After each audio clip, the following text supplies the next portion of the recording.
My name is Dawn Knighton. I was born in Jacksonville, Florida, and raised in Tallahassee.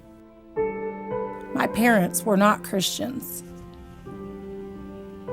Hi, my name is Russ Tunney, and I grew up on the hard streets of the South Bronx of New York City because I was raised basically in the ghetto.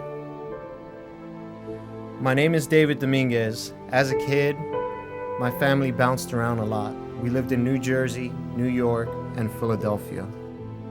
The only thing I ever knew about God growing up was once a year, my mom had dressed me up in a suit and tie on Easter, and we'd go to church at a church called St. James Church in Poe Park in the Bronx.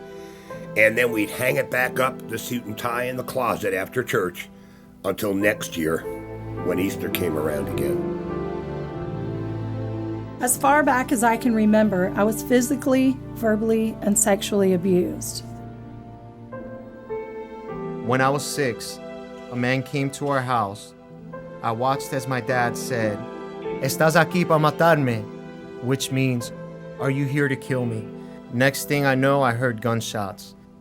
I was in fear for my life and in the fear of my father's life.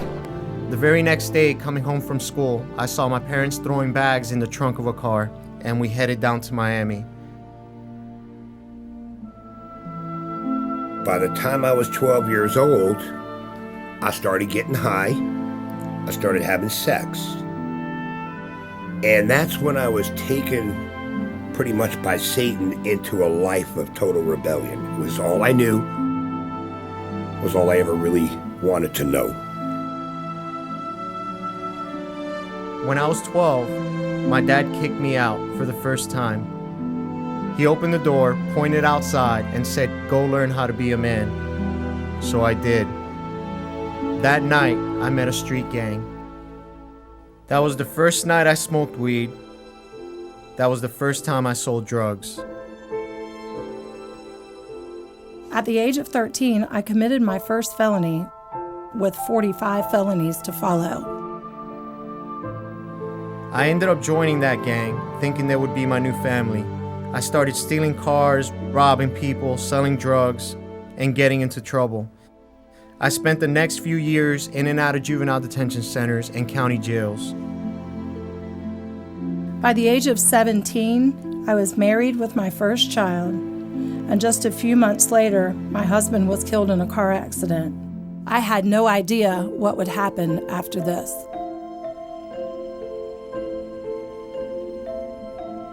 By age 23, I had 3 kids out of wedlock and 1 on the way. I was totally addicted to drugs. I was smoking weed every day, snorting cocaine, and taking ecstasy. I caught a charge that I was facing 15 years for. My loneliness, my hurt, and my pain led me to one disaster after another. I married one of the biggest drug dealers in Tallahassee. I was a career criminal pretty much for 40 years, from the time I was 12 till the time I was 52. Been in and out of jails and prisons more times than you can count or imagine. And every time I thought I hit rock bottom, I found out that there was another bottom a little lower than that. My addictions began to spiral and to get worse. All I cared about was getting my next fix. I worked in every strip club in Daytona Beach. The last time I got out of prison, I found myself walking down International Speedway to Ridgewood. I had nowhere to go. I felt lonely. I felt desperate. I slept behind a building with my paper bag from jail thinking, wow, there can't be anything after this.